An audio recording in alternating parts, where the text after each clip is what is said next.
के चंद्र को मस्तक पर धारण कर कर भगवान शंकर ने कह दिया कि सुनो चंद्रदेव, आज शुक्ल पक्ष की द्वितीया तिथि है, जिस दिन मैंने आपको अपने मस्तक पर धारण करा है। जो भी शुक्ल पक्ष की द्वितीया तिथि को चंद्र का दर्शन करेगा, उसकी जिंदगी में कभी रोग से वो ग्रसित नहीं होगा। हम पहले भी कथा में कहे, आज फिर कहते हैं, जिसकी लीवर, किडनी, जिसकी काया बेकार हो रही हो,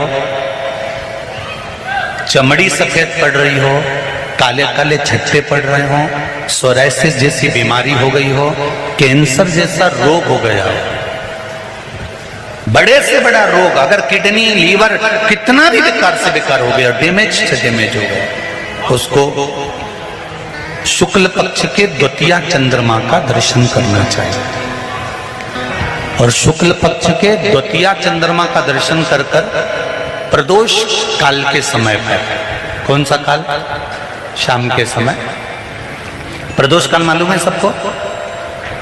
सूर्य जब डूबता है उसके 45 मिनट पहले से, सूर्य डूब जाए उसके 45 मिनट बाद।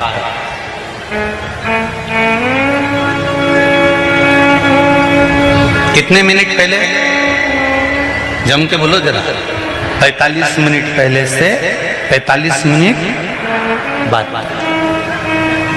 प्रदोष काल का क्रम। चंद्रदेव का दर्शन कर कर कच्चे दूध का छींटा, सफेद पुष्प चंद्र को समर्पित करो। सफेद चंदन का छींटा चंद्रदेव को दीजिए।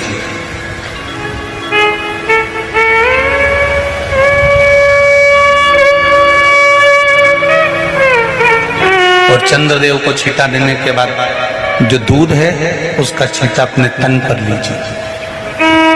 सफेद चंदन थोड़ा सा अपने शरीर पर लगा लीजिए। कितना भी विषम से विषम रोग हो, कितना भी किडनी, लीवर, चाहे कैंसर जैसा रोग हो, मेरा चंद्र शुक्ल पक्ष के द्वितीया के चंद्र में शंकर भगवान स्वयं विराजमान होकर अपने भक्त को रोग से मुक्त करते हैं। द्वितीया के चंद्र।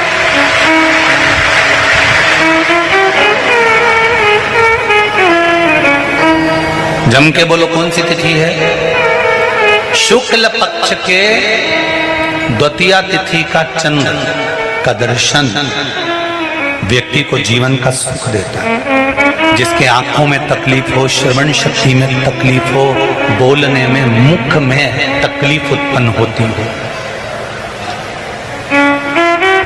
भारी से भारी रोग,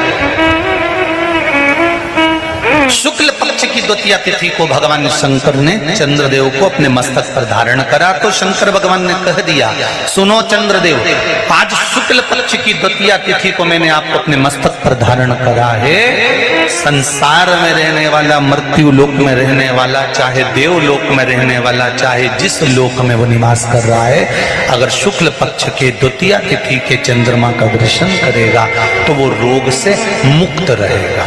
अब हमारे यहाँ इतनी अच्छी अच्छी तिथियां दी हैं, कैलेंडर तक में लिखा हुआ है कि चंद्र दर्शन। अब उसके बाद भी लोग चंद्र दर्शन नहीं करें तो फिर उनका भाग्य बेकार। पंचांग में लिखा है कि चंद्र दर्शन, बोलो सही है कि गलत है? उसमें पंचांग में लिखा है कि चंद्र दर्शन, शुक्ल पक्ष की द्वितीया तिथि चंद्र दर्शन। एक छोटा सा प्रैक्टिकल है, आप करके देखेंगे तो बाबा कुबेर भंडारी वैसे ही भंडार भर देगा। थोड़ा सा प्रयास, अगर आपके सबके घर में गंगा जल है तो एक प्रयास करके देखिएगा। कोई कार्य के लिए आप जा रहे हैं और वो कार्य अटक रहा है, नहीं हो रहा, बहुत प्रयास कर लिया, बहुत दिन से लगे हुए कि ये काम होना ही चाहिए, ये काम बहुत जरूरी और होना ही चाहिए, नहीं हो रहा। एक कटोरी में गंगा का जल निकाल लीजिए और कटोरी में गंगा का जल निकाल कर तुम्हारे घर में एक सिक्का पड़ा हो, 1 रुपया, 2 रुपया, 5 रुपया, कोई सा भी एक सिक्का पड़ा हो,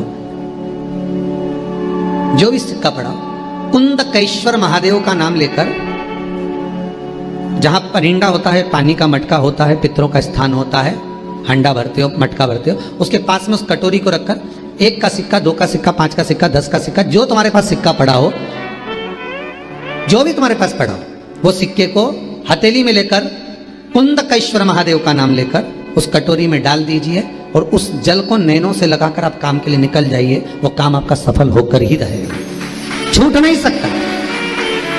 गंगा के जल में वो बल होता है।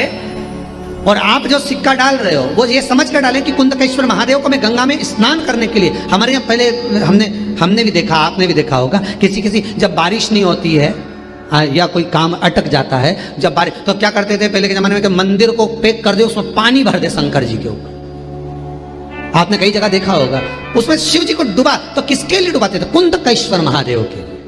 ये नियम है कुंदकेश्वर महादेव का। पर आज के जमाने में तो चंपेश्वर महादेव है तो उनको भी डुबा दे, गुप्तेश्वर महादेव है तो उनको भी डुबा दे।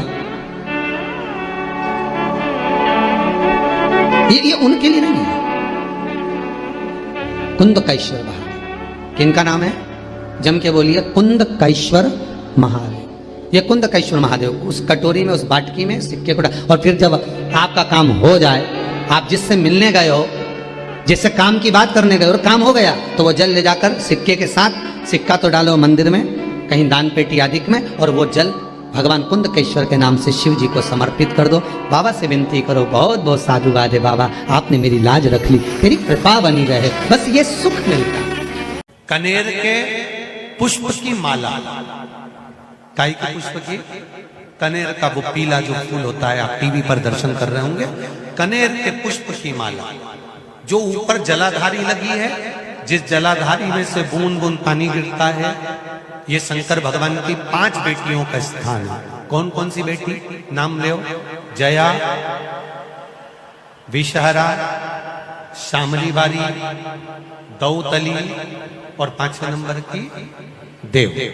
ये शिव जी की 5 लड़की जो पानी बूंद बूंद नीचे गिरा रही है। शंकर भगवान की बेटियों के स्थान से शंकर भगवान की जो ये जलाधारी है, जलाधारी अशोक सुंदरी वाला स्थान, ये जो जलाधारी है, बेटियों के स्थान से जलाधारी तक जो कनेर के माला बनाकर स्पर्श कर कर लगा देता है, शिवरात्रि के दिन प्रदोष काल के समय पर उस पति पत्नी में कितना भी झगड़ा हो रहा हो, आपस में प्रेम बनना प्रारंभ हो जाता है। अदालत का केस धीरे धीरे समाप्त,